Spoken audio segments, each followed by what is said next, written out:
Life hits you with the most unexpected things. How we choose to handle them is how we move on. Hey, welcome back to the Small Town Faith with Abe's podcast.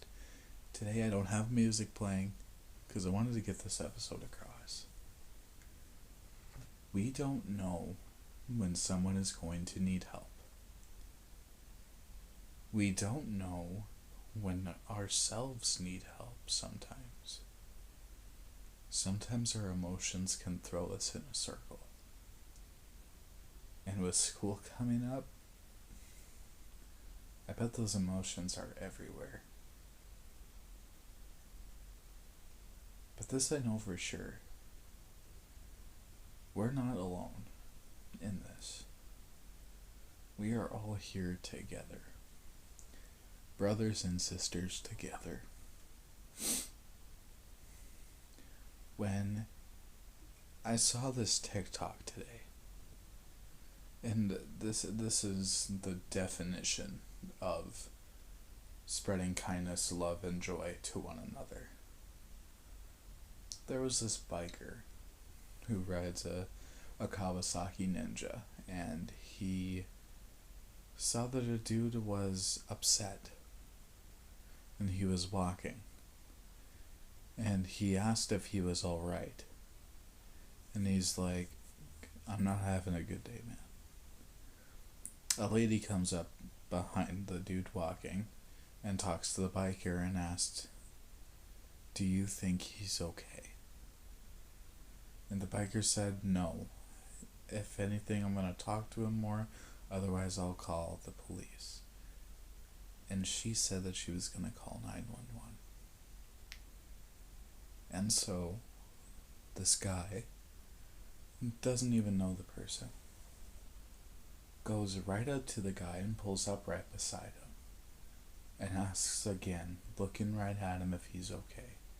Seeing this guy visually upset and emotional, the gentleman on the bike asks if he could give him a hug. And that guy started crying. He was sobbing that somebody randomly asked him for a hug and went right up to him and hugged him. That is the type of kindness that should spread through the world without even putting a thought on it. When we see these things happen, it makes us think there's still hope. There's still kindness out there. We can still try, even though it feels hopeless. So, whether you're a student, an admin, a person walking in public, and somebody asks you if you're okay, it's okay to say that you're not. It is okay to say that I do not feel okay with myself right now, and I need to talk to somebody about it.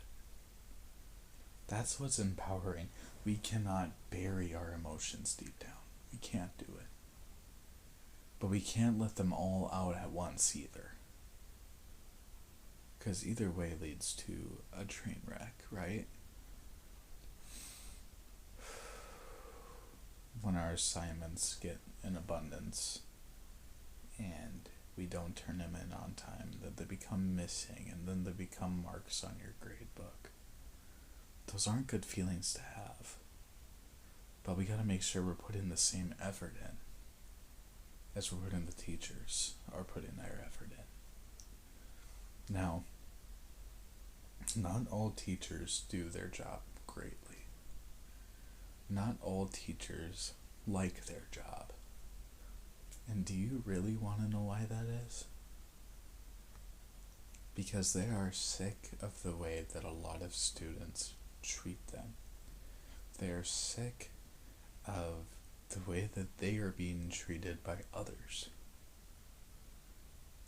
There is not enough respect, not only for teachers, but for everybody. Even administrators. Even people in the district office is the example that I'll put in. The people in maintenance, whether that's buses, whether that's custodians, food service workers, they aren't being treated with respect because a lot of students don't care. Well, I used to be the same way. Oh, what do they know? Who are they to tell me anything? Well, you look at their job description and you really see that you feel that change. When you're sitting in a kitchen from oftentimes really early in the morning before school starts till after lunch is done, and they stay after to clean and prep the next day's meals, or they do it the next morning even earlier. That really is hard. But they're not the only ones that go through that. Everybody goes through that. Everybody goes through hard times and where they have to get up early and they have to keep moving, Everybody goes through that. Not making their situations any less than ours. Not making their situations any greater than ours are. The point is that we're all the same and we deserve to treat each other the way that we want to be treated. So if you want to be treated poorly, then act poorly to people. But that is not going to get you far. Then when you treat somebody with kindness, it returns to you. It's something to think about. This is a very hard time. And I'll say it again. It is extremely hard because a lot of kids like me are getting off of summer break and we're like, oh no, we're starting another school year again. I just want this to be over. It hasn't even started yet. But we're not optimistic because most schools are not helping them, the students and the teachers, excited for the new year. They're setting these rules in place to make schools like, I shouldn't say prisons, because prisons is a very different word in itself. But I wanted to speak on this too. It's completely off topic, but these phone laws that were set in place, I wonder why they thought that was a good idea. Because as soon as you take something away that a student typically does on a day-to-day basis, and you try to punish them for it, that's just going to make them want to do it more. And trying to cut them out entirely will make things way worse. Not only for the admin and the teachers, but the students' parents too. Having their students' parental figure or guardian having to come to pick up their cell phone because they were on it in class, who cares? Obviously, that they're not there to learn, they shouldn't be there, right? So then they shouldn't be there. Our school has that. Even I do it. I go on my phone a lot. And it's typically not for any reason besides checking Snapchat or writing something down, texting somebody, whatever it is. If you're done with your work, you should have that privilege. I would get it if somebody took advantage of it. I would. And those students should be punished for that. But these phone laws, they're just not it. Anyway, I got too far off topic.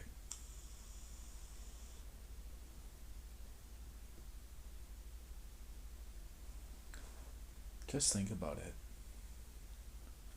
If we treated each other with a lot more respect, things would be a lot different. Do you know what I saw this last week? I was doing security and button sales at Oxcart Days, which is a huge event in Crookston. It brings people from everywhere. I've seen people from Ohio come up here and see this event. Obviously, they're probably prior residents or they've never heard about it, you know?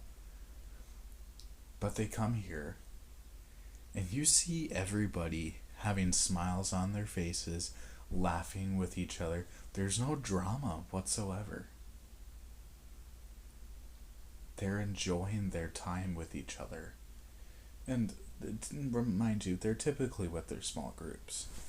But overall, these people are happy to be around other people. The pandemic really messed people up. It really changed everybody's aspect of people. It changed the way that our world became. It's really interesting, but it's true.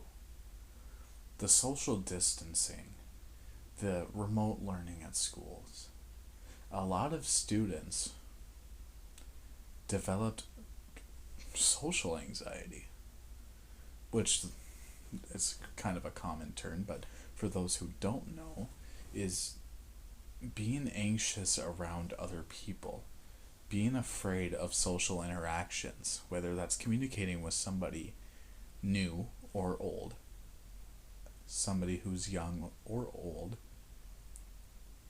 even just family. I've seen it. I know it. I've never been that way. I've always been an outgoing person. I'm not shy around new people. I always introduce myself. Hey, I'm Avery, nice to meet you. You know? And that's the way it should be. I think God is coming. I think that His power is flowing through us. Because not only at these events did I see people happy and enjoying themselves, I saw so many crosses that week. Now I know, oh, they're just wearing a cross. That doesn't mean anything. Well, it does. The cross symbolizes the Christian faith. It resembles faith itself. It represents Jesus. It represents the Holy Trinity, the Lord above. I think He's coming. I think He's moving through not only my town, I think He's moving through everywhere. And we're getting back into our faith.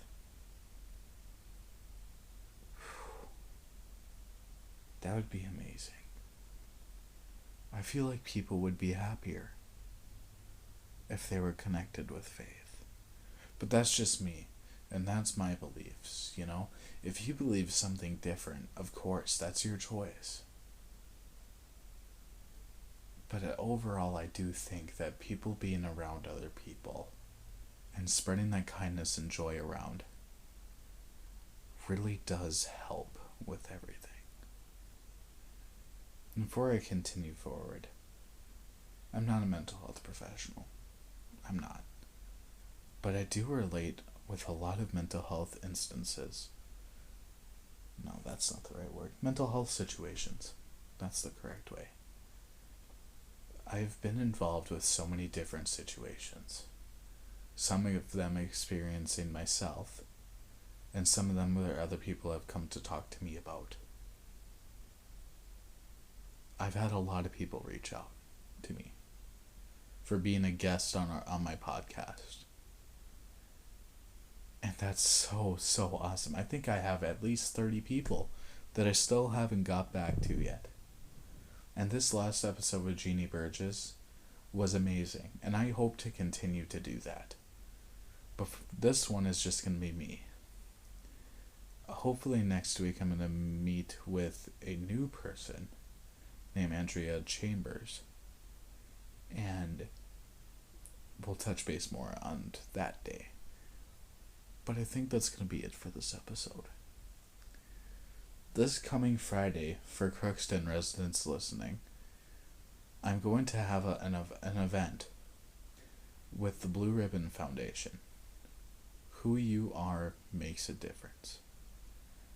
I'm going to be honoring people with a ribbon and giving them 2 extra ribbons to honor somebody else with. To spread kindness and positivity not only through our city, but hopefully it reaches to other people around our state or even around our country. We can never know. But my goal with this event, I want to raise money for myself. These money that I will raise will get me into a class that Grandma Sparky, who is the founder of the Blue Ribbon Foundation, she does a class that teaches you everything to do with the Blue Ribbon Foundation. And with this certification, I can go to schools as a student all over the state of Minnesota and honor people with blue ribbons. Because that's how positivity starts. And that's how kindness spreads. And I think that's what we need more than ever. If that's something that you would like to contribute to because you're not in Crookston or you're not in the state of Minnesota, you can always reach out to me. My Facebook has my site and my email and my contact info. You can always reach out and grab details. What I'm asking for is $7.50, but any donation helps. My goal is to be able to start this September. And it's only, if you guys are interested in doing it too, it's 2 hours a day, once a week.